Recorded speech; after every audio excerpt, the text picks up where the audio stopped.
গ্রামের জঙ্গলে বাস করত একটি দুষ্টু শিয়াল। সে প্রায়শই সবাইকে বোকা বানিয়ে তাকে খেয়ে ফেলার চেষ্টা করত। আর এইভাবে টুনির সঙ্গে একদিন শিয়ালটির দেখা হয়ে যায়। দেখা হওয়ার পর টুনি মনে মনে ভাবতে থাকে যে শিয়ালটি কী জন্য এখানে দাঁড়িয়ে আছে।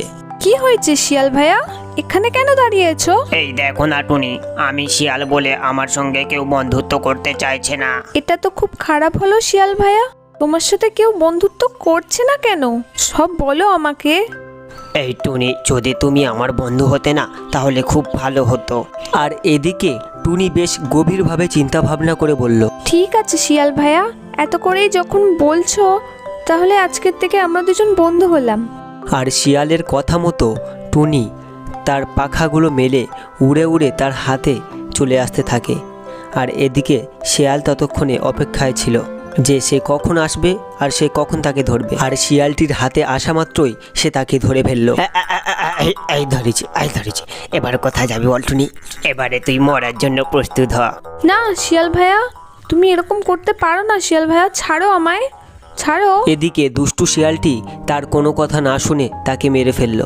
হ্যাঁ, বেটাকে বেশ আচ্ছা ফাঁসিয়ে মেরেছি।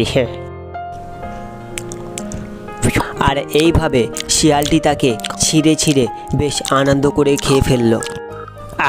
বেটাকে খেয়ে বেশ মজা পাওয়া গেল। আর এবারে বেশ বড় কিছু শিকার করতে হবে। আর শুনেছি এই ঘাটিতে নাকি রাখালরা গরু বেঁধে দিয়ে যায়, যদি একটাকে ধরতে পারি আমার অনেক দিনের খাবার জোগাড় হয়ে যাবে। হ্যাঁ, একটা গরু দেখতে পেয়েছি। রাখালরা আবার আশেপাশে নেই তো। একটা ভালো সুযোগ পেয়েছি, যদি এই গরুটাকে মারতে পারি তাহলে অনেক মাংস খেতে পারবো।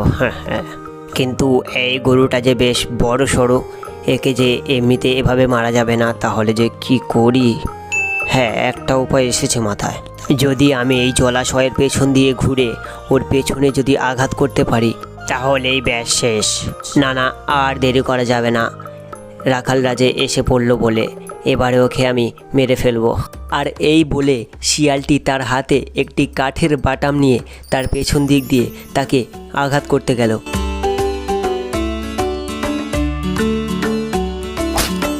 গরুটিকে মারার পর গরুটি রেগে গিয়ে তাকে ভয়ানকভাবে দৌড় করাতে লাগলো। ওরে বাবারে, আমাকে ছেড়ে দে। ওরে আমাকে ছেড়ে দে। ওরে বাবারে, আমি যে কি কখনো এখানে এসেছিলাম, আমাকে ছেড়ে। আর এইভাবে শিয়ালটির মৃত্যু হলো। তো বন্ধুরা, এই ভিডিও থেকে আমরা শিখতে পারলাম যে চালাকি করা ভালো, কিন্তু অতি চালাকি করা ভালো না।